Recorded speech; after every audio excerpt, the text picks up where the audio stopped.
మాఘపురాణము 2వ అధ్యాయము. విప్రకన్య పతితో కూడా స్వర్గమునకేగుట. పార్వతీ, వినుము. ఈ మాఘమాసమున స్నానమాచరించిన మహిమ వలన పూర్వకాలమున ఒక బ్రాహ్మణ వనిత పాపములచే విడువబడి తన భర్తతో కూడుకుని శ్రీ మహావిష్ణువు సాయుధ్యమును పొందెను అని శంకరుడు చెప్పగా, పార్వతీదేవి, నాథ, ఆ బ్రాహ్మణ పుత్రిక ఎవరు? ఆమె చేసిన పాపకర్మమేమి? అది మాఘస్నానం చేత ఏ విధంగా నశించింది వివరింపుడు అని పార్వతీదేవి పలికెను.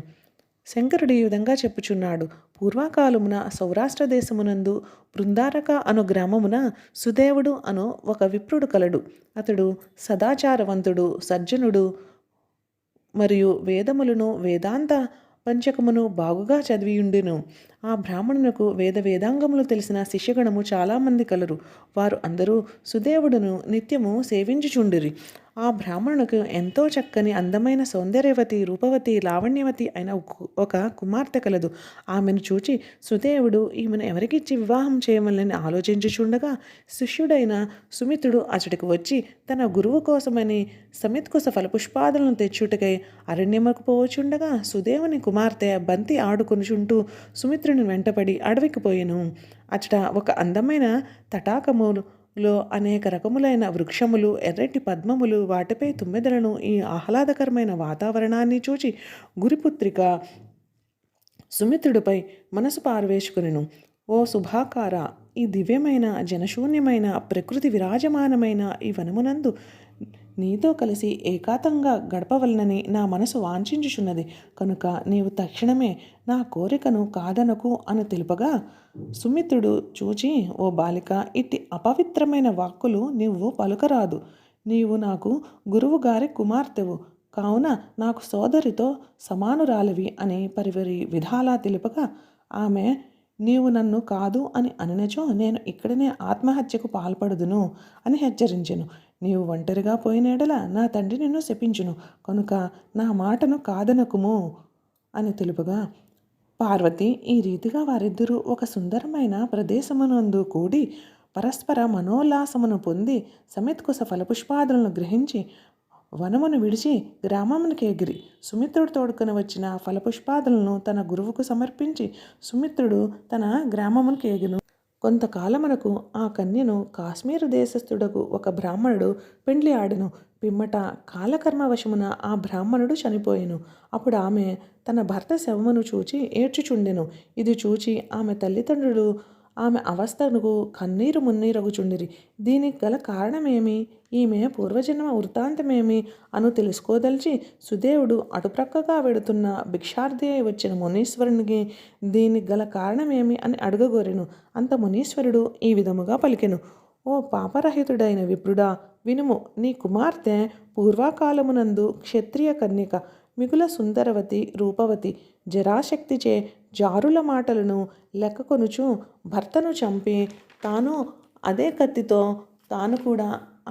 తనను కూడా చంపుకొనెను. ఇట్టి పాతకురాలు నీ కుమార్తెగా పుట్టెను.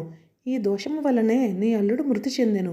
ఈమె దోషురాలు అయినప్పటికీ నీ ఇంటినందు పుట్టుటకు గల కారణము వినుము. పూర్వకాలమున 14 జన్మల క్రిందట మాఘమాసమునందు సూర్యుడు మకర రాశి యందు ఉండగా గౌరీ వ్రతం ఆచరించుటకు సరస్వతీ నదికి విప్రస్త్రీలు అందరూ కలిసి అచటకేగి ఇసుకతో మాఘగౌరిని చేసి ప్రతిదినము భక్తితో వారు పూజించుచుండగా నీ కుమార్తె వారు చేయు పూజను తిలకించుటచే నీకు ఈ జన్మయందు కుమార్తెగా ఈమె జన్మించినది.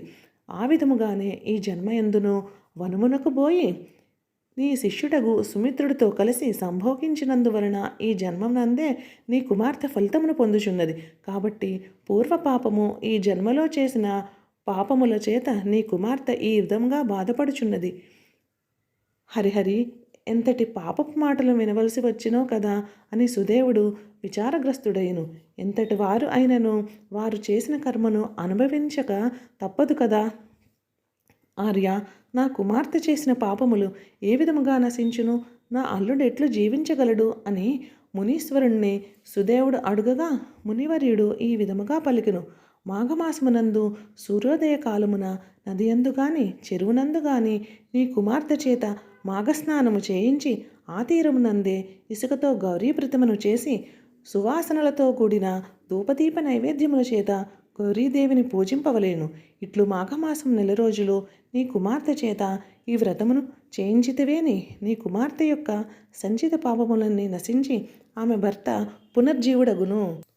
మాఘశుద్ధ తదియ దినమునందున రెండు కొత్త చేటలను తెచ్చి దాని యందు చీర, రవికె, పసుపు, పండ్లు, తాంబూలము, దక్షిణల నుంచి ఒక ముత్తైదు స్త్రీని కాటుక మొదలైన అలంకరణ ద్రవ్యములచే పూజించి ఆ రెండు చేటలను ఆమెకు సమర్పించి 7 మార్లు ప్రదక్షిణ నమస్కారములను గావించి సంతుష్టినిగా భోజనమిడిన ఎడల నీ కుమార్తె చేసిన సంసర్గ దోషము నివృత్తియగును, ఆ పాపము నశించును.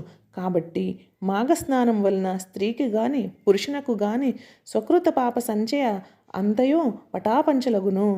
మకరమందు రవి ఉండగా మాఘమాసమున స్నానము చేసి హరిని ధ్యానించి చక్రాంకితమును పొందువాడు శ్రీహరిని పొందును.